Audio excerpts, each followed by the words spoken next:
काय कमी जास्त पहा, आरशात पाहलं राजानं. रूप पाहता दर्पणी आत दिसे चक्र पाणी.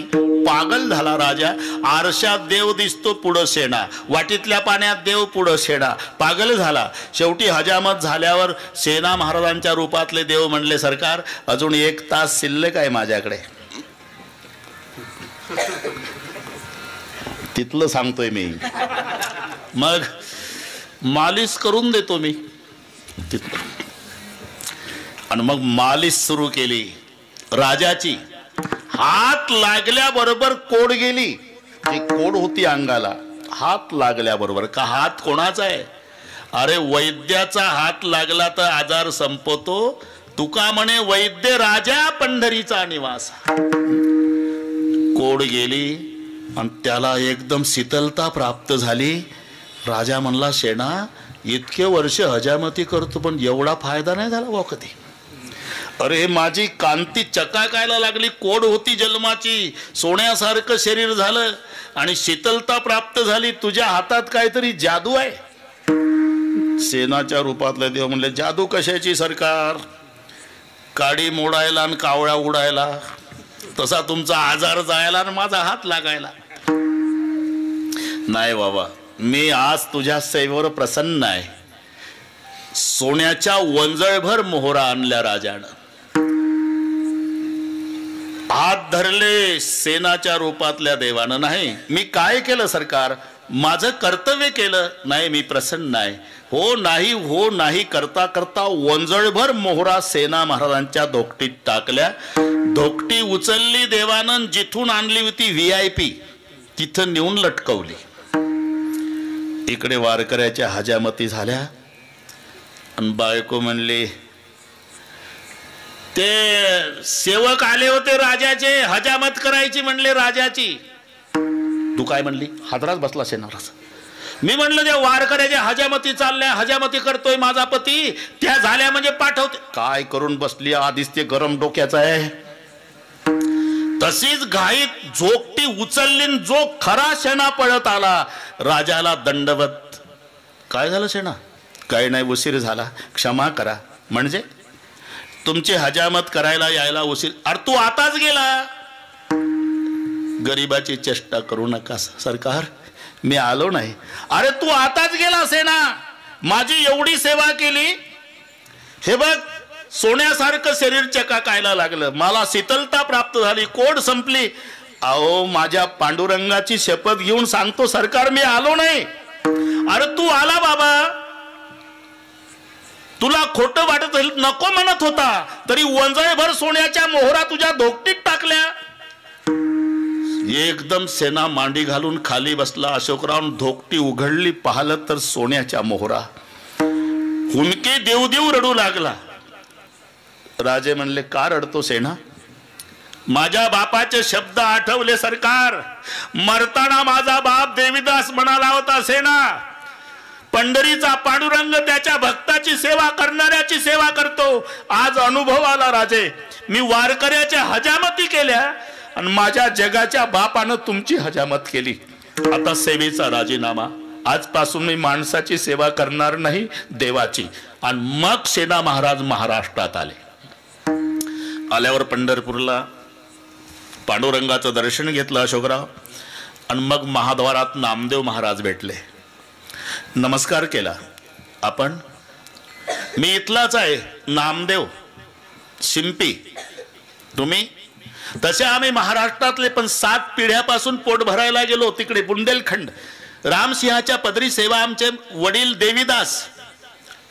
आणि महाराष्ट्रातले एक संत विठ्ठलपंत, माझे वडील न विठ्ठलपंत हे गुरुबंधू. एकाच गुरुकडे शिकले, रामानंदाकडे.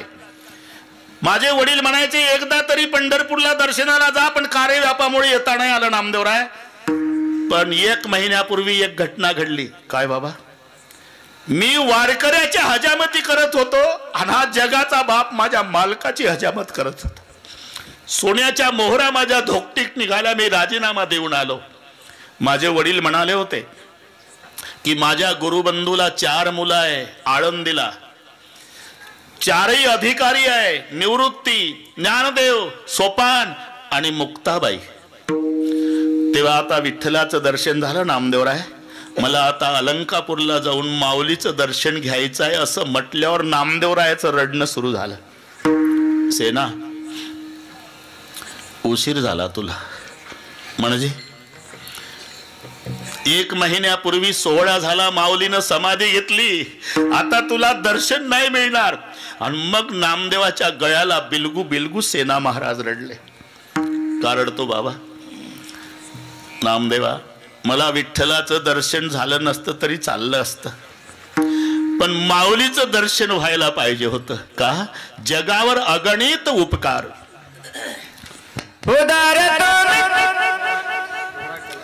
केवढा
दर्शन झालं नसतं नामदेवा तरी चाललं असतं, पण माऊलीचं व्हायला पाहिजे होतं. का?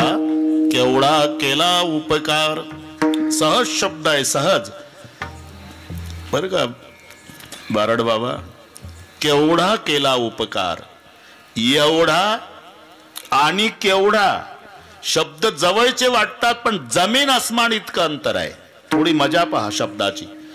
एवढा इथं मर्यादा आहे आणि केवढा हा अमर्याद आहे. हे दोन्ही प्रमाण तुम्हाला पाठ आहे.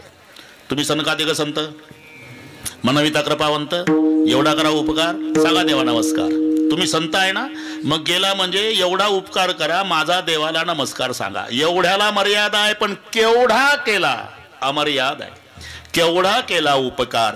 उपकार करण्यामध्ये संतांचा पहिला नंबर आहे. संत बिटप सरिता गिरिधरणी सबही इथं लागी सबणके करण परहित लागी सबणके करणी संत बिटप सरिता गिरिधरणी संत वृक्ष नदी पर्वत आणि पृथ्वी हे सगळे परोपकारासाठी आहे. पृथ्वी परोपकारासाठी आहे. समाजातून एखादा माणूस गेला, मांडीला लात लागली, नमस्कार नाही केला तर खालचं लाल डोळे करतं. दिसत नाही का माणसं तुडवत चालला. माणसाची लात माणसाला लागू द्या, माणसं सहन करीत नाही. थोडा विचार करा. 85 वर्षे आम्ही जोडे घालू घालू पृथ्वी तुडवली, एकही दिवस रागावली नाही. परोपकार एवढंच तिला माहिती आहे. पृथ्वी परोपकारासाठी, नदी परोपकारासाठी, तीरावरील वृक्षाला जीवन देऊन फलीभूत करते, स्नान करणाऱ्याचं पाप घालवते, तहानलेल्याची तृषा निवृत्ती करते, पैठण सारख्या ठिकाणी धरण झालं म्हणजे 2-4 जिल्हे सुखी करते. उगमापासून समुद्राला जाईपर्यंत केवळ परोपकाराचं कार्य नदी आहे.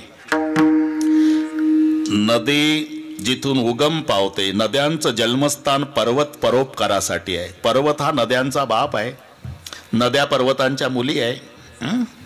म्हणून तर रामायणामध्ये, एकच मिनिट जास्त नाही, रामायणामध्ये राम जन्म दुपारी होणार होता अशोकराव, तर आनंद चौघाला सकाळी झाला. कोण चौघ? बनकुसुमित गिरिगन मणिया रास्त्रवई सकल सरिता अमृतधारा. बन पहिला आनंद वनाला, मण्याला, पर्वताला, वाऱ्याला. पहिला आनंद वनाला सकाळी झाला, जन्म दुपारी होणार आहे. विचारला गेलं, जंगल आपको किस बात की खुशी? जंगल ने जवाब दिया, जिसका जन्म दोपहर को होने वाला है वो तो 14 साल जंगल आने वाला है. पहिलं खुश झालं जंगल. मग वारा आनंदानं वाहू लागला. विचारलं, पवन आपको किस बात की खुशी? अरे ज्याचा जन्म दुपारी होणार आहे त्याच्या शैवेत पठ्ठ्याचा हनुमान लागणार आहे, कारण वारा पप्पा आहे ना मारुतीचा. म्हणून म्हातारं खुश झालं, सकाळी वाहत होता आनंदाने. नंतर मण्याला, तुम्हाला आनंद कशाचा? मणी म्हणाले, आमच्याच नावाचा उल्लेख होणार आहे, रघुकुल मणी. मणी खुश झाले, वारा खुश झाला, जंगल, शेवटी पर्वत. बस एवढ्यासाठी घेतले मी आपलं पर्वत. पर्वतांना आनंद झाला. विचारलं, तुम्हाला कशा आनंद? पर्वत म्हणाले, आमच्या मुली सासरी गेल्या, पुन्हा आंबे रसासाठी बापाच्या भेटीला माहेरी आल्या नाही. कोण मुली? नद्या. नद्या पर्वतांच्या मुली आहे. मग आनंद कशाचा? आम्हाला लेकी भेटणार असल्याचा. म्हणजे ज्याचा जन्म दुपारी होणार तो 14 वर्षे वनवासात जाणार, त्याची पत्नी रावण चोरणार, रावणासोबत त्याला युद्ध करावं लागणार, रावणासोबत युद्ध करण्यासाठी त्याला वानरं न्यावी लागणार लंकेत, वानरं लंकेत नेण्यासाठी समुद्रावर पूल बांधावा लागणार, समुद्रावर पूल बांधण्याकरता तो जगातले पर्वत उचलू उचलू समुद्रात टाकणार आणि तिथं सासरच्या लेकी पप्पाला भेटणार. पर्वत म्हणून गिरी, इथे उल्लेख आहे, संत बिटप सरिता गिरिधरणी. पृथ्वी परोपकारासाठी, नदी परोपकारासाठी अशोकराव, पर्वतही परोपकारासाठी, वृक्ष परोपकारासाठी. जैसा आम का पेड़ वैसा संत का हेत, नीचे से मारे पत्तर ऊपर से फल देत. आंब्याच्या झाडाला कैऱ्या आल्यावर दगड मारा तुम्ही, दगड मारणाऱ्यावर झाड रागवत नाही, त्यालाही 2-4 कैऱ्या बक्षीस देत. काही काही बोर्ड असतं ते का लावणी जयाने केली, जो खांडावया घाव घाली, दोघा एकची सावली, वृक्ष दे जैसा. भेदभाव नाही. ज्यानं झाड लावलं त्यालाही सावली, आणि जे कुऱ्हाड घेऊन तोडायला आलं थोडा वेळ तंबाखू खात सावलीत बसलं झाड मध्ये, बाय म्हणा ओठ, मलाच तोडणार ना, माझ्या सावलीत तंबाखू खातो? अजिबात नाही, त्यालाही सावली. जसे काही काही ग्रामपंचायत मध्ये बोर्ड असतात, कमानीवर लिहिलं असते, अमुक अमुक ग्रामपंचायत आपले सहर्षे स्वागत करीत आहे, आणि बाहेर पडताना ग्रामपंचायत आपले आभारी आहे. त्याच्यात बदल नाही. येणारा जाणारा कोणी असू द्या, बदल नाही. तमाशा मंडळ येऊ द्या तरी ग्रामपंचायत आपले सहर्षे स्वागत करीत आहे. दारू विकणारे येऊ द्या, ग्रामपंचायत आपले सहर्षे स्वागत करीत आहे. कीर्तनकार येऊ द्या, ग्रामपंचायत आपले सहर्षे स्वागत करीत आहे. गाव झोपल्यावर रात्री चोरट्यांची टोळी येऊ द्या, ग्रामपंचायत आपले सहर्षे स्वागत करीत. बोर्डात बदल नाही. तमाशा करून तमाशा मंडळ निघालं तरी बोर्ड, ग्रामपंचायत आपली आभारी आहे. पूर्ण कॅन मोकळ्या करून दारू विकणारं गेलं तरी बोर्ड आहे, ग्रामपंचायत आपली आभारी आहे. कीर्तनकार कीर्तन करून निघाला, ग्रामपंचायत आपली आभारी आहे. आणि पहाटे 3 वाजता सगळ्या तिजोऱ्या गावातल्या मोकळ्या करून चोरटे निघाले तरी बोर्डावर आहे, ग्रामपंचायत आपली आभारी. असं का लावणी जयाने केली, जो खांडावया घाव घाली, दोघा एकची सावली, वृक्ष दे जैसा. तसं दृष्टांत आहे. जैसा आम का पेड़ वैसा संत का हेत, नीचे से मारे पत्तर ऊपर से फल देत. खालून दगड मारला तरी झाड रागवत नाही, दगड मारणाऱ्यालाही फळ देणं हा झाडाचा स्वभाव आहे. जसं दगड मारणाऱ्यालाही फळ देणं झाडाचा स्वभाव आहे, तसं अपकार्यावरही उपकार करणं हा संताचा बाणा आहे नव्हे, त्याच्यासाठीच आलेले आहे. येथे उपकारासाठी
आलेले आहे. येथे उपकारासाठी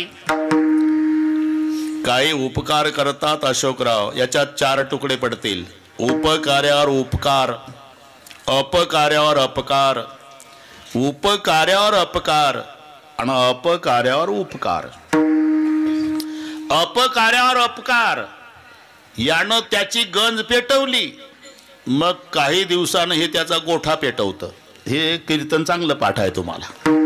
याला म्हणतात अपकार्यावर अपकार. उपकार्यावर उपकार, यानं त्याला तंबाखू दिला, ते याला चुना देत.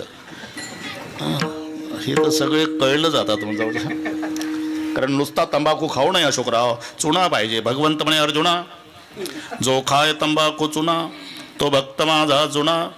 कलियुगीचा ही ओवी ज्ञानेश्वरीतल्या 19व्या अध्यायात आहे. घरी गेल्यावर वाचा. हे त्याला तंबाखू देत ते याला चुना देत. यानं त्याच्यावर तंबाखूचा उपकार केला, यानं त्याच्यावर चुन्याचा उपकार. यानं गंज पेटवली, त्यानं गोठा पेटवला. अपकार्यावर अपकार. काही उपकार्यावर अपकार. ते बेंडकोळीला दया आली, विंचू पाण्याच्या प्रवाहात वाहत होता, टाकली उडी बेंडकोळी. अर्ध्या धारात पोहत पोहत तिकडून विंचू आला, विंचूवाला पाठीवर घेतला अशोकराव. परतीचा प्रवास सुरू झाला बेंडकोळीचा. विंचू बेंडकोळीच्या पाठीवर आहे. जोपर्यंत परतीचा प्रवास पाण्यातला आहे तोपर्यंत बेंडकोळीच्या पाठीवरचा विंचू हरिभक्त परायण आहे, हालचाल नाही. त्याला माहिती जीव धोक्यात आहे. आणि जेव्हा बेंडकोळी काठाला आली, विंचवाला वाटलं आता तर वाचलो, पण हिला माहिती करून द्यावं पठ्ठ्याला काय म्हणतात. उतरता उतरता नांगी मारली. 2-2 फूट उड्या मारायची बेंडकोळी. याला म्हणतात उपकार्यावर अपकार. हे जवळजवळ कळलं तुम्हाला. गोठा पेटवणं, गंज पेटवणं अपकार्यावर अपकार. तंबाखू चुना उपकार्यावर उपकार. नांगी उतरताना मारली, हे उपकार्यावर अपकार. कोणी उपकार्यावर उपकार करतात, कोणी अपकार्यावर अपकार करतात, कोणी उपकार्यावर अपकार करतात, पण संत अपकार्यावर उपकार करतात. तुम्ही जरा विचार करा,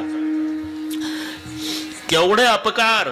आता कोणती दिंडी निघाली महाराष्ट्रात? 2 संतांचं भजन, ज्ञानोबा तुकाराम. संध्याकाळी गुलाबजाम. खोटं आहे का? खरं सांगा. नुसतं ज्ञानोबा तुकाराम म्हणणाऱ्याला आता गुलाबजाम आहे, त्यांना मांडे भाजायला खापर नाही मिळू दिलं. जरा विचार करा. झोळी फाडली, पडलेलं पीठ लातणी मातीत घासून काढलं, एवढा त्रास दिला तरी ग्रंथपूर्ती नंतर निवृत्तीनाथ प्रसन्न झाले. ज्ञानदेवा मी प्रसन्न आहे, काय पाहिजे ते मागा. प्रसन्न आहे का गुरुजी? मग एकच, जन्मभर आम्हाला ज्यांनी त्रास दिला त्यांचा दुर्जनपणा जावो. याला म्हणतात अपकार्यावर उपकार. जरा विचार करा. जे खळाची खळ मरो नाही म्हटलं, जे खळाची व्यंकटी सांडो. एकदा निळोबाराय समर्थ रामदास स्वामी भिक्षेला आले. ती माऊली सारवत होती. तेव्हा सारवायची पद्धत होती बाबा. आता सारवणं संपलं. जुनी मंडळी आमच्या वयाची असेल ते खेड्यामध्ये ते कवितेत खेड्याचं वर्णन असायचं पूर्वी. कविता फुटे क्षितिची तांबडे जो न थोडे, तोच जागे हो तसे सर्व खेळे. तरुण आखाड्याकडे धाव घेती, वृद्ध भूपाळा प्रभू साळवीती. पूर्वी महिलांचंही होतं. उठुणी गृहिणी लग बघा अंगणात, सडा संमार्जन करीत राहतात. सडा संमार्जन. आता जर 2022 मध्ये कवीला कविता लिहायची असली, सडा संमार्जन लिहेल का निळोबा? उठुणी गृहिणी लग बघा अंगणात, वल्या फडक्याने फरशा पुसतात. आता आहे काय दुसरं? ते समर्थ रामदास स्वामीजीच्या वेळेची घटना. ती सारवत होती मावशी शेणा मातीचं ते सारवण, आणि समर्थ रामदास स्वामी भिक्षेला, भिक्षां दे. चांगला जाडजूड दिसतो, ऐत खाऊ कुठला. तसंच शेणा मातीचं पोतेर फेकून मारलं रामदास स्वामीला. रागावले नाही. श्रीरामाची इच्छा म्हणून पोतेरची भिक्षा स्वीकारली. त्या दिवशी उपवासी राहिले. दिवसभर श्रीरामाचं भजन केलं. मठात आले. पोतेर स्वच्छ धुतलं स्वामीने, सुकायला घातलं. त्याच्या चिंध्या चिंध्या केल्या. सायंकाळी त्याच्या वाती केल्या, त्या दिव्यात लावल्या, तेल घातलं, आणि रामाच्या मंदिरात गाभाऱ्यात ते ओळीनं दिवे लावले. आणि दिवे प्रज्वलित केले. वेळ संध्याकाळची. त्या दिव्याच्या प्रकाशात श्रीरामाची मूर्ती जेव्हा उजळून निघाली, रामदास स्वामीच्या डोळ्याला धारा लागल्या. श्रीरामा, जन्मात काही मागितलं नाही, मरेपर्यंत मागणार नाही, पण आज एक प्रार्थना आहे. ज्या मावशीनं मला हे पोतेर फेकून मारलं, त्याच्याच वाती केल्या देवा. त्याचा हा परिणाम आहे की तुझा सगळ्या गाभारा प्रकाशानं उजळून निघाला. माझी एकच प्रार्थना आहे, असा प्रकाश त्या मावशीच्या डोक्यात पडू द्या. याला म्हणतात अपकार्यावर उपकार. विठ्ठल विठ्ठल.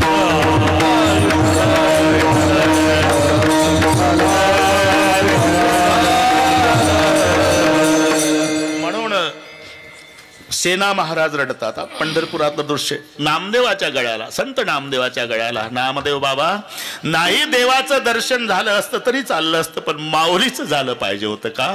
केवढा केला उपकार, केवढा केला. कारण निळोबार आहे, देवाचे उपकार आहे, संताचे उपकार आहे. फरक आहे.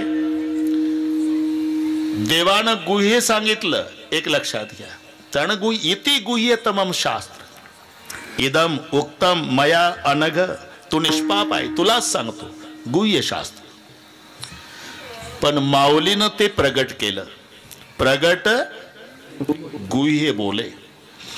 म्हणून जे गीतेत आहे ते ज्ञानेश्वरीत आहेच, पण ज्ञानेश्वरीत आहे ते गीतेत नाही, हे लक्षात ठेवा. आता थोडीशी वेळ घेतोच तुमची, आणि किती वाढली तरी 11ला नमस्कार करतो. आमच्या अशोक पाटलाला माहिती आहे आता 70 चालू आहे, पण कार्यक्रम 3 आहे बरं का. बारड बाबा, सकाळचं कीर्तन, दुपारचं 2 ते 5 रामायण, पुन्हा रात्रीचं कीर्तन. 2-3 तास झोपायला मिळते. आज जेवायला मिळाल्यानंतर मग गाडीतच चपात्या. पण उद्या सकाळी शिर्डीला सकाळी 9 ते 11, 2 ते 5 आडगाव औरंगाबाद जवळचं रामायण, रात्री केजला कीर्तन. परवा सकाळी नगरला पुन्हा रामायण 2 ते 5, पुन्हा त्या मांदळे म्हणून गाव तिथे. हे 5-7 तास बोलतो फक्त. तुम्ही नका काळजी करू. ते आमचं ते कसं होतंय मलाही कळत नाही. पण इथे सुभाषराव इथे आलो ना, महाजनसागर पाहला, भाग गेला सीन गेला, अवघा झाला आनंद. म्हणजे पुढच्या वर्षी माझी तारीख घ्यावी, बारड महाराज हा वशिला लावत नाही. ही वस्तुस्थिती सांगितली. बसेल याचं काय सांगते. निळोबारा गीतेत आहे ते गुह्ये, ज्ञानेश्वरीत प्रगट. दोनमध्ये हा फरक आहे. वेद 4 भूमिका, बरं सांगतोच, 4 भूमिका. वेद डॉक्टर आहे, ज्ञानोबारा आई आहे, भगवान आमचा बाप आहे, गीता हे औषध आहे. बाळ आजारी पडलं म्हणजे बापाचं कर्तव्य असतं. बाप त्या लेकराला घेतो, दवाखान्यात नेतो, वेळ कमी असल्यानं लगेच डॉक्टर तपासतो. वेळ कमी आहे ना, अमुक अमुक औषध घेऊन या. मग बाटली घेऊन येतो. बाप दाखव 2 चमचे सकाळी, 2 दुपारी, 2 संध्याकाळी. अमकं खायला द्या, तमकं खायला देऊ नका. 70 रुपये काढा. इथे डॉक्टरचं काम संपलं. तसं वेद डॉक्टर आहे. अहितापासून काढी तेही तर देऊनी वाढ नाही. श्रुती परवती मावली जगा, हे डॉक्टरची भूमिका वेदाची आहे. तिथून पुढे बापाचं काम सुरू होते. मग बाप एका कडेवर बाळाला घेतो, एका हाती बाटली घेतो. बाटली म्हणजे औषधाची. हो ना, फिरू नका फलत. आणि बाटलीला बाळाला घेऊन बाप घरी येतो. आईला सांगतो, हे बाटली हे बाळ 2 चमचे सकाळी, 2 दुपारी, 2 संध्याकाळी. अमकं खायला दे, तमकं खायला देऊ नको. आता ऑफिसची वेळ झाली, मी चाललो. इथे काम बापाचं संपलं. दवाखान्यात काम डॉक्टरचं संपत. औषधाची बाटली बाळ आईच्या ताब्यात दिल्यावर तिथे काम बापाचं संपत. तिथून आईचं सुरू होतं. मग आई मांडीवर बाळाला घेते, एका हाती बाटली घेते, चमचा घेते. पहिल्यांदा बाटलीचं सील तोडते आई. तसं गीता हे औषध आहे. गीता रूपी औषधाच्या बाटलीला संस्कृतचं सील आहे. कृष्णरूपी बापानं हे बाटली आमच्या आईच्या ताब्यात दिली, ज्ञानोबारायाच्या. मग माऊलीनं पहिलं काय केलं? बाटलीचं सील तोडलं. संस्कृताची गाठी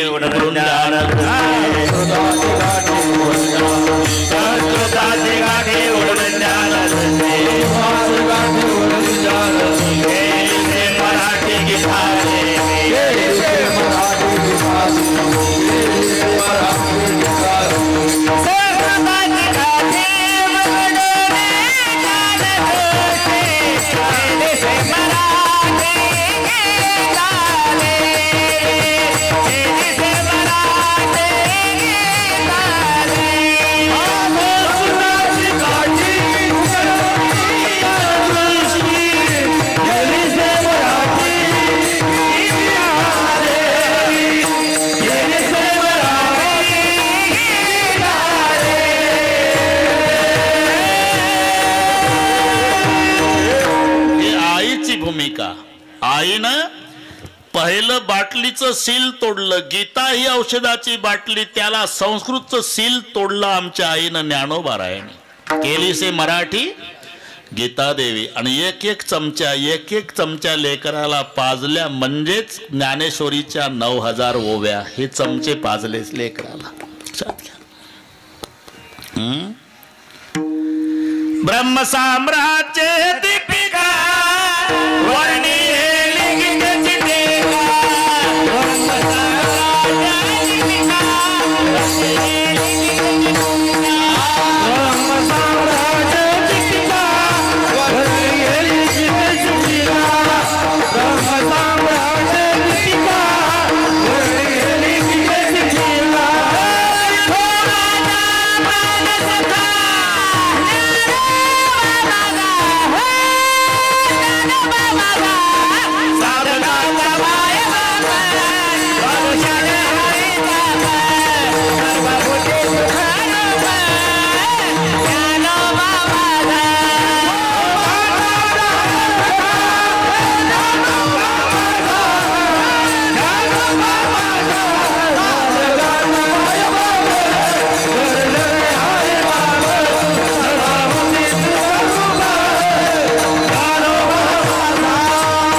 हे 700 तोळ्याची सोन्याची लगड आहे. पण ज्ञानेश्वरी हे दागिने आहे. गीता अलंकार, नाम ज्ञानेश्वरी. म्हणून केवढा केला. बस हे सगळे मी कशा भोवती फिरतो हे श्रोत्यांच्या लक्षात. केवढा केला, देवापेक्षाही उपकार. म्हणून केवढा केला उपकार.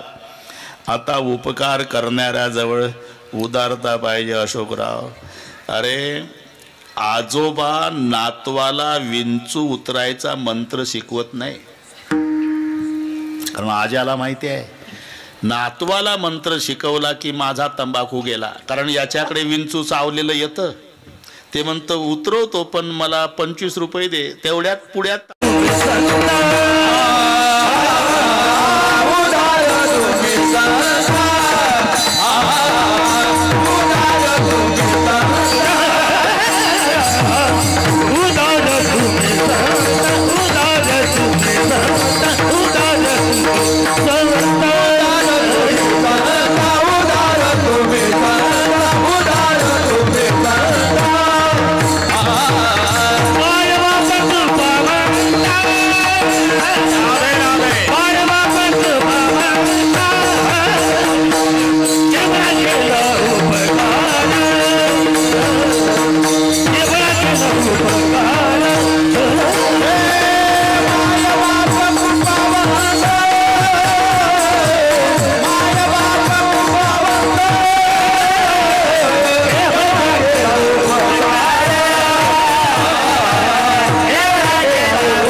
उदार तुम्ही संत, माय बाप कृपावंत, केवढा केला उपकार. सगळे बरोबर करू अशोकराव, पण सवय मलाही आहे. इथेही 8:45 सुरू केलं. हुशार मंडळी, हुशार आहे. बरोबर 11ला मोकळे करतो. तुम्हाला काही काळजी नाही, फक्त थोडासा त्रास देतो. हात वर करा, टाळ वाजवायचे नाही, माईकवर बोलायचं नाही, मृदंग वाजवायचे नाही. 5 मिनिट ब्रह्मलीन प्रातस्मरणीय सत्यानंद स्वामी सरस्वतीजी साठी भजन. एका तालात थांबा, हाताकडे पारे गोवा. विठोबार कुमार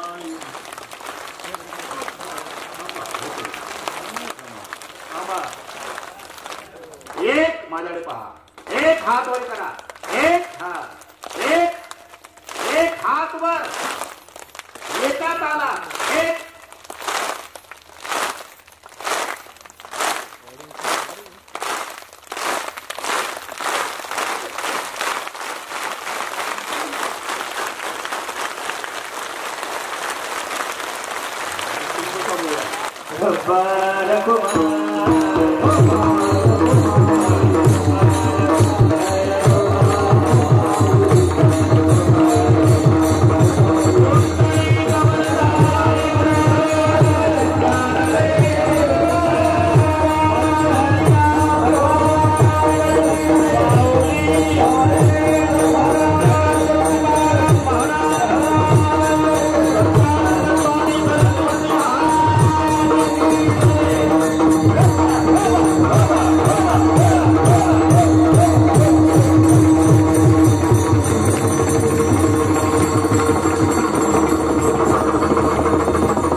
आनंद की भी जय.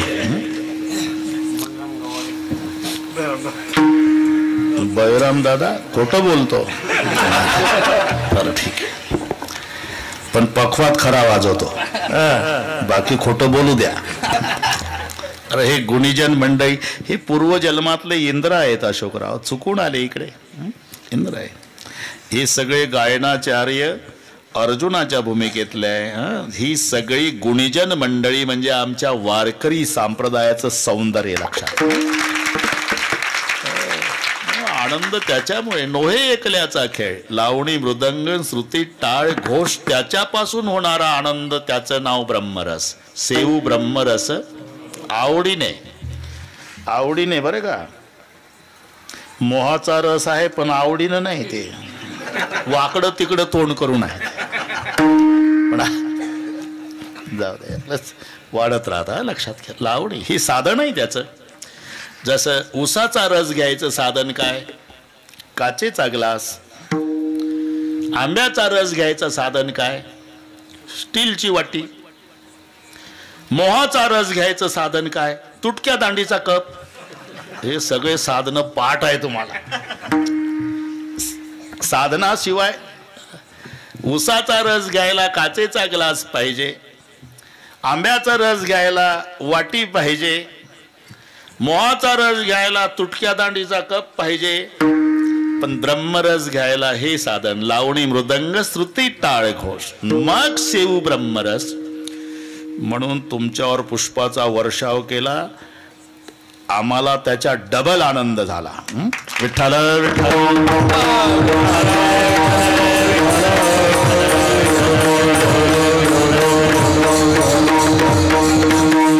नाही तर आता बुवाचं जास्त कौतुक चाललं हे मागं पडले. काय नाही, माझंच टिपण पाठ करतंय ते गाडीत बसल्यापासून संध्याकाळपर्यंत कॅसेट लावून, आणि तसंच सांगतं त्याचं कौतुक. आणि तो निघून जातो आणि हे बसते कणिक काढत. म्हणून गुणीजन मंडळ हे त्रेतायुगापासूनचं साधन आहे हे. काय ते आहे ना त्रेतायुगात बाजई ताल तबला नाही. त्रेतायुगात विना आणि पखवा दोनच साधनाचा उल्लेख आहे. बाजई ताल पखावज वीणा नृत्य करई अप्सरा प्रवीणा रंभादिक सुर नारी नवीन सकल असंसर कला प्रवीण करई गान बहुतान तरंग गौविध खेडई पाणी पतंग बाजई ताल मृदुंग अनुप वगैरे वगैरे मध्ये पुन्हा वाढल, हे पुन्हा वाढल. पण हा आधार आहे. आनंद वाटला ना सगळ्या गुणीजनांना. मृदंगाचार्य असतील, गायनाचार्य असतील, सर्वांना एकदा कोटी कोटी धन्यवाद देतो आणि सर्वांना विनंती करतो या गुणीजनासाठी एकदा टाळ्या वाजवायच्या.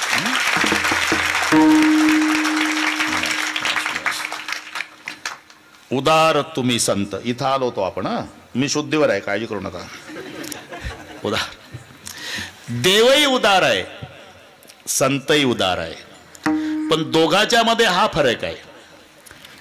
घेसी तेव्हा देसी ऐसा, घेसी तेव्हा देसी ऐसा, अससी उदार, घेसी तेव्हा देसी ऐसा, घेसी तेव्हा देसी ऐसा, घेसी तेव्हा देसी ऐसा, अससी उदार, घेसी तेव्हा देसी ऐसा, घेसी तेव्हा देसी ऐसा,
संतही उदार आहे, पण फरक आहे.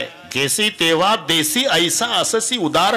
नामदेवराय भांडले देवासोबत, तुझ्यापेक्षा आमच्या गावचा दुकानदार चांगला आहे देवा. का? गोडे तेल देतो, साखर देतो, गव्हाचं पीठ, तांदूळ देतो, पैसे महिन्यानं घेतो. तू आधी घेत मग देतो. दुकानदार बरा. काय घेतलं कोणाचं याच्यावर कीर्तन होईल 2 तास. काय घेतलं नंतर बघू, पण घेतल्याशिवाय कोणाला काय दिलं सांग.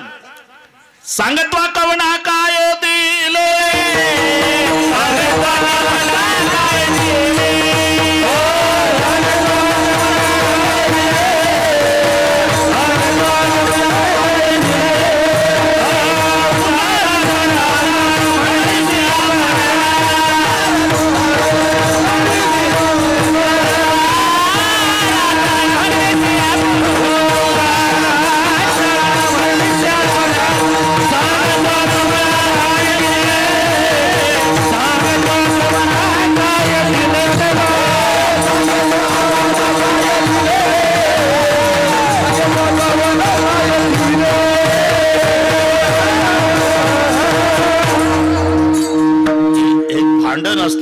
थोडासा आवाज वाढतो भांडणात. सांगतो कवना काय दिले, सांगतो कवना काय दिले, असं जमते का? अरे प्रसंग उभा झाला पाहिजे. सांगतो कवना काय दिले, उदाराचा राणा म्हणून आपण ते द्रौपदीला नाही का अन्न दिलं, माहिती आहे? पहिलं भाजीचं पान खाल्लं, मग दिले अन्न ऋषी लागे, घेसी तेव्हा देशी. द्रौपदीचं जाऊ द्या, अजून काय दिवा लावला? अजून सुदामजीला नाही का सोन्याची नगरी, कशाला 7-12 ओपन करता देवा? आम्हाला माहिती आहे. उपवासी आलं ते घरून, उपवासी आलं. आता सगळ्यांना पाठ झालं अशोकराव, सगळे कीर्तनकार. आता सुदामजी, शिवाजी राजे, आई, म्हणजे हे त्याच्यामुळेच पाठ झालं सर्वांना. आता मी 2च मिनिट घेतो. उपवासी आलं, मग उपवासी आल्यावर खरं सांग देवा, तू उपवासी होता का तो? तू तर बदामचा शिरा खाऊन तयार होता. त्याला आल्या आल्या विचारलं, भाभीजी ने क्या भेट पठाई, चावल 3 पसे सुदाम जी को देखत श्याम हसे. पहिलं त्याला विचारलं, वहिनीनं काय पाठवलं का? पोहे सुदाम देवाची आणि फाके मारे कोरडीची. मुष्टीभर पोह्यासाठी मन केले हळूवट आणि मग तया उत्कृष्ट राज्य दिले. सुदाम्याचं जाऊ द्या, द्रौपदीचं अजून काय? बिभीषणाला नाही का लंका दिली. आता काय बोलायला लावता देवा? बिभीषणाला लंका दिली त्याच्या बापाची का तुझ्या बापाची? खरं सांग. अरे त्याच्या बापाची इस्टेट त्याला मिळणारच होती, 7-12 त्याच्याच नावानं होणार होता, त्याला मागायची गरज नव्हती. शरण आला तुझं मूर्ख बिभीषण, त्याने लंकादान मागितले. बरं आधी विचारलं का नाही, रावण कशानं मरतोय, इंद्रजित कशानं मरल, कुंभकर्णाचं मरण सांग. अरे वैरियाचे घर भेदे त्वा घेतले आणि त्याचे त्यासी दिले नवल काय. म्हणून घेसी तेव्हा देसी, ऐसा अससी उदार. देव उदार आहे, पण आधी घेतो नंतर देतो. संत तसं नाही. मी सांगून गेलो, प्रमाण होऊन गेलं. उदार तुम्ही संत, उदार. पुढे माय बाप कृपावंत. संताला मायबाप म्हटलेला आहे. आता जन्म ज्याच्यापासून झाला ते मायबाप, पण एक पुन्हा जन्म होतो. गुरुपासून दीक्षा ग्रहण, तो शिष्यासी नवा जन्म जाण. मग गुरु मायबाप संपूर्ण ऐक लक्षण उद्धवा. हे मायबाप तोपर्यंत जगला ते आयुष्य हिशोबात नाही, परमार्थामध्ये. 1400 वर्षे जगले चांगदेव बाबा, पण कबूल केलं आजी जन्म आलो, गुरुपुत्र झालो. का? गुरुपासून दीक्षा ग्रहण, तो शिष्यासी नवा जन्म जाण. गुरु मायबाप संपूर्ण याण याण. मायबाप पण कृपावंत. कृपावंत का? सर्पिणी सारखी माय न बोक्यासारखा बाप असेल तर त्याला कृपावंत मायबाप म्हणत नाही. बोक्या पिले खातोन, सर्पिणी अंडे गिळते. म्हणून मायबापे जरी सर्पिणी की बोकान, त्याच्या संगे सुखा न पवे बाळ, पण संत कृपावंत मायबाप. केवढा केला उपकार, काय वानू मी पामर. वर्णन करायला शब्द नाही, एवढा उपकार केला. ते वर्णन करण्यासाठी प्रयत्न. बरं का बारड बाबा, तुमचे वर्णावया महिमान, सरस्वतीनं केला पण पयोब्धीची शाई करून, गुण वर्णित शारदा. सरस्वतीनं प्रयत्न केला, पृथ्वीचा कागद केला, समुद्राची शाळी केली, 18 भार वनस्पतीची लेखणी केली. 18 भार वनस्पती त्याची लेखणी धरुणी हाती, पृथ्वीचा कागद करुणी प्रीती, गुणवर्णित शारदा. झालं काय? समुद्राची सरली शाळी, लिहिता न पुरे मही, ब्रह्मकुमारी लागली पायी, तुमचा नवलाव देखुनी.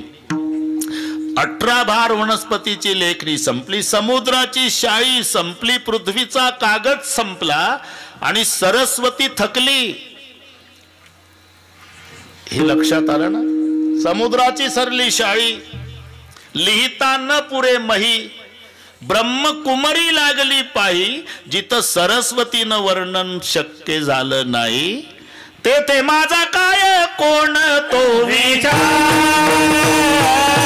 तेथे माझा काय कोण तो विचार.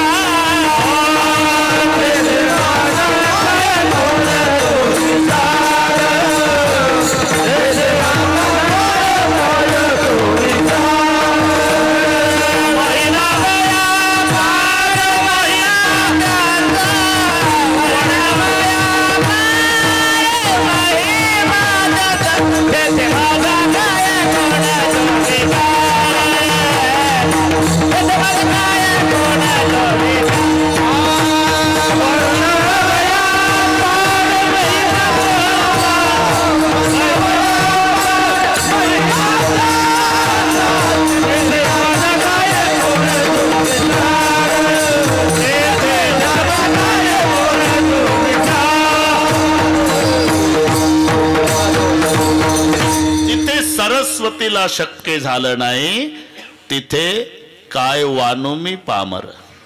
केवढा केला उपकार, काय वानू मी पामर.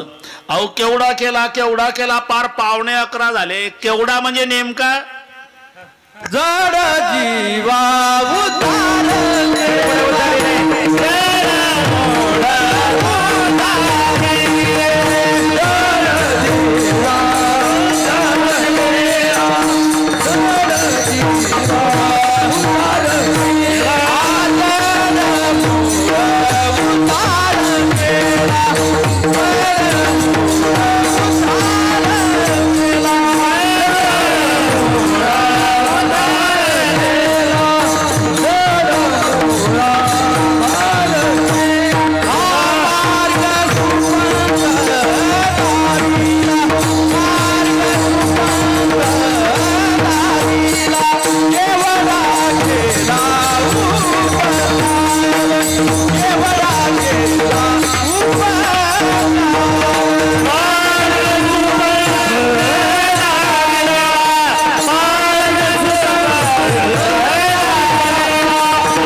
केवढा म्हणजे जड मुढा उद्धार केला मार्ग सुपंत दाविला. केवढा केला उपकार. जडाचा उद्धार, मुडाचा उद्धार. आता हे सगळे तुम्हाला पाठ आहे. भिंतीसारखं जड, रेड्यासारखं मूड. चालविली जड भिंती, उद्धार झाला कसा. तुम्ही विचार करा, कितीतरी भिंती भारतात आहे त्याच्यावर येड्याबा बहीण गाजर गवत कुत्री बसली मोकाट. एक भिंत आहे 750 वर्ष झाले अजून वारकरी डोकं टेकवून दर्शन करतात. याला म्हणतात जडाचा उद्धार. तुम्ही कुठेही जा, मंदिराला खांब असतात, पण खांबासाठी मंदिर नेवाशाला आहे. ज्या खांबाला टेकून ज्ञानेश्वरी लिहिली त्या खांबाचा उद्धार. याचं नाव जडाचा उद्धार. मुडाचा म्हणजे अजिबात अक्कल नसलेलं जनावर. हल्या हल्या इकडे काय हल्याच म्हणतात ना. ठीक आहे, हो ना. अजिबात अक्कल नाही. ते जर रस्त्यानं चाललं ना तर पांढऱ्या रेषेहून चालतं. त्याला वाटतं हे सरकारनं माझ्याकरताच आखून ठेवली. Truck driver ST driver horn वाजून वाजून वैतागून खाली उतरतो. कॅबिन मधून काठी काढतो. 10-15 काठ्या पुऱ्या ताकदीन रेड्याच्या पाठीत. तेव्हा शेवटच्या काठीला रेडा मागं फिरून पाहतो काय चाललं भारतात. इतकं बेअकली जनावर. तुम्ही सर्कशी पाहिल्या असेल, एकाही सर्कशीत रेड्याचा वापर केला जात नाही. हिंस्र पशुचा वापर केला जातो, वाघ सिंह अस्वल, पण रेड्याचा वापर नाही. का रेडे मिळत नाही का. अरे ट्रक न मिळेल हा माल. पण रिंग मास्टर म्हणतात महाराज आमच्यासारखे हजारो रिंग मास्टर रेडे शिकून वेडे झाले, रेडे शिकत नाही म्हणून रेड्याच्या भानगडीत सर्कसवाले पडत नाही. इथे बरीच शेतकरीच मंडळी बसलेली आहे. गाईचं वासरू वेगळं, म्हशीचं पारडो वेगळं, त्यातही खिल्लाऱ्या गाईचं. बरं का अशोकराव, कळपानं गाई चरायच्या हजारो गाई. तिचं वासरू गोठ्यातून सोडलं की शेपटाचा गोंडा वर करणार, कान टवकारणार, जे पळत जाणार 999 गायीमधून आईच्याच कासेला. एवढी अक्कल वासराला आहे. पूर्वीची माणसं खिल्लाऱ्या गाईचे दूध प्यायचे ना, हॉर्न वाजल्या बरोबर रस्त्याच्या खाली उतरायचे. मी काय बोललो का. आता सगळ्या ड्रायव्हरचे अनुभव आहे. हॉर्न वाजला की 2 पावलं डांबरीवर पुन्हा येतं. समजाव याचा दोष नाही, जर्सीच्या दुधाचा परिणाम आहे. गाईचं वासरू वेगळं, म्हशीचं पारडू. 20 म्हशी जर गोठ्यात बांधून असल्या तर पारडू सोडा, ते म्हशीकडे जात नाही, आधी सोडणाऱ्याकडेच येतं. त्याला वाटतं प्यायला सोडलं बैताड चालन, 2 थोबाडीत देतं. मग पारडू तिकडे पाहतं, त्याला वाटतं मालकाने मारलं त्या अर्थी प्यायला सोडलं असावं. पण 20 म्हशी आहे, याच्यातली मम्मी कोणती असेल. त्याला वाटतं कशाला वेळ घालवावी, फक्त 13 मिनिट शिल्लक आहे, पहिलीपासून टेस्टिंग करावी. ते पहिलीच्या काशेला लागतं. तिला वाटतं मी व्यालीच नाही तर माझं मारते लात जाऊन पडतं. मग वाक कोण करतं. दुसरीच्या ती मारती लात, तिसरीच्या त्याला वाटतं लाता खाऊन एक गोदावरी ताईची गवळ नाही, घागर घेऊन तसं लाता खाऊन का होईना आईचा निर्णय लागणार आहे. जी 20 मधली लात मारणार नाही ती पठ्ठ्याची माय ठरणार आहे. त्याच्या मुखातून वेद बोलवला. काय झालं? 750 वर्षे झाले. एकुलता एक मुलगा बापाचा 10वा घालेल याची शाश्वती नाही. पण 750 वर्षे झाले आळ्याला तालुका जुन्नर रेड्याच्या समाधी पुढे दरवर्षी अखंड हरिनाम सप्ताह. याला म्हणतात मुळाचा उद्धार. जड मुळा उद्धार केला. आता थोडं आता समृद्धीनं घेतो. 11 तारखेला लोकार्पण सोहळा झाला समृद्धीचा. आपणही वापर करू. हो ना, आपणही करू वापर. थोडक्यात मार्ग सुपंथ दाविला. इथे सुपंथ शब्द आहे कारण एकंदर 5 पंथ आहे. क्लिष्ट पंथ, सूक्ष्म पंथ, दुस्तर पंथ, विपंथ आणि सुपंथ. तो प्रपंचाकडे प्रवृत्त करणारा विपंथ म्हटलेला आहे. योग मार्गाला दुस्तर पंथ म्हटलेला आहे. कर्म मार्गाला सूक्ष्म पंथ म्हटलेला आहे. मंत्र चळ थोडा तरी धडाची होय वेडा. बायको आजारी होती 6 महिन्यापासून. कोणीतरी सांगितलं निळोबाराय अरे तू हा मंत्र जप होईल फायदा. काय? भार्याम रक्षतु भैरवी, भार्याम रक्षतु भैरवी, भार्याम रक्षतु भैरवी. यानं 8 दिवस मंत्र जपला. परिणाम झाला. बायको उठून बसली. पोरग पळत आलं. पप्पा मम्मी उठली. 6 महिने पडून होती जमिनीवर. उठली. याच्या आनंदाला पारावार राहिला नाही. ते गेलं नाही. खुशीतच मंत्र सुरू ठेवला. भार्याम भक्षती भैरवी, भार्याम भक्षती भैरवी, भार्याम भक्षती भैरवी. पोरग पळत आलं. पप्पा काय? मेली. का? रचा भ झाला.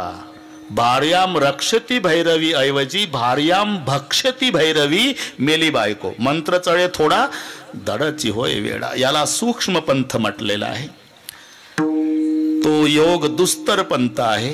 प्रपंचाकडे प्रवृत्त करतो हा विपंथ आहे. आणि जारण मारण उच्चाटन हा कुपंथ आहे. आणि भक्ती मार्ग हा सुपंथ आहे. तरी झडझडोणी वहिला निघिया भक्तीच्या वाटे लाग जिया पावसिया वेंग निज धाम माझे. म्हणून लिहावं लागलं मार्ग सुपंथ दाविला. जडमुडा उद्धार केला. मार्ग सुपंथ दाविला. आलंच आहे उरकत बरं का. लोभात पडू नका. आता शेवटी खूप विचार केला की यांच्या उपकारात उत्तीर्ण होण्याकरता काय. सगळ्याचा विचार केला. जीवापर्यंत मजल गेली. चिंतामणी, कल्पतरू, शरीर, शेवटी जीव. ही सगळे माहिती आहे तुम्हाला. चिंतामणी देऊन उतराई व्हावं तर चिंतामणी चिंता वाढवतो. संतांनी अचिंत्य परमात्म्याची प्राप्ती करून दिली म्हणून चिंतामणी कमी पडला. कल्पतरू देऊन उतराई व्हावं तर कल्पतरू कल्पना वाढवतो. संतांनी निर्विकल्पाची प्राप्ती करून दिली. कल्पतरू कमी वाटला.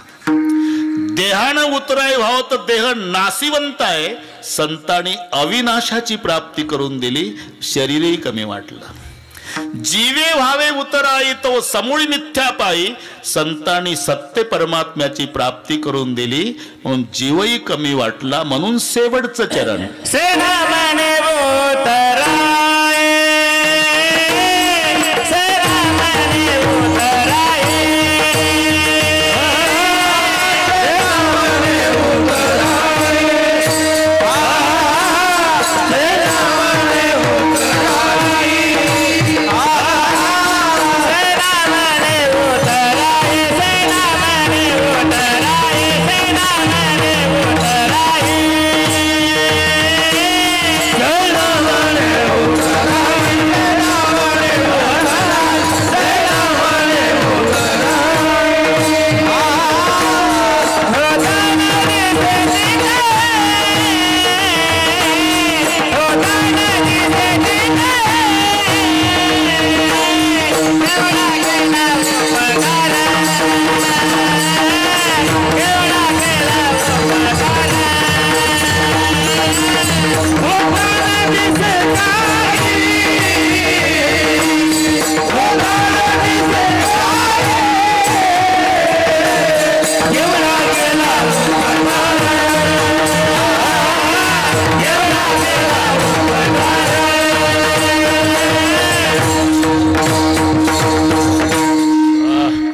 आज के आनंद की भी जाई. सेना म्हणे उतराई होता न दिसेची काही, तुका म्हणे याच्या उपकारासाठी नाही माझे गाठी काही एक. बस केवढा केला उपकार, काय वाणू मी पामर. होईल थोडक्यात चालही होईल, समृद्धीनं घेऊ. अजून 7 मिनिट आहे, सगळे बरोबर होईल. मग निवेदक उद्याचं निवेदन देतील. मला केशवदादांचा फोन आला होता, किती वाजता कीर्तन आहे. म्हटलं माझं 9ला आहे, तुमचं नाही माहिती किती वाजता आहे. ते म्हणले तेवढा फोन करायला सांगा. मी आल्या आल्या संयोजकाला सांगितलं की दादाला फोन करा उद्या किती मला वाटते 11 ते 1. उद्या काल्याचं 11 ते 1 म्हणले बा मला. हां ठीक आहे, तुमचं जसं असेल तसं ते निवेदक निवेदन देतील त्याप्रमाणे. माऊलीचं भजन होईल, नंतर थोडक्यात चाल होईल, मग जय विठ्ठल होईल. निवेदक निवेदन देतील, त्यानंतर जागा सोडायची. तोपर्यंत कोणी हालचाल करायची नाही. मिलिटरी सारखा शिस्तबद्ध कार्यक्रम होईल.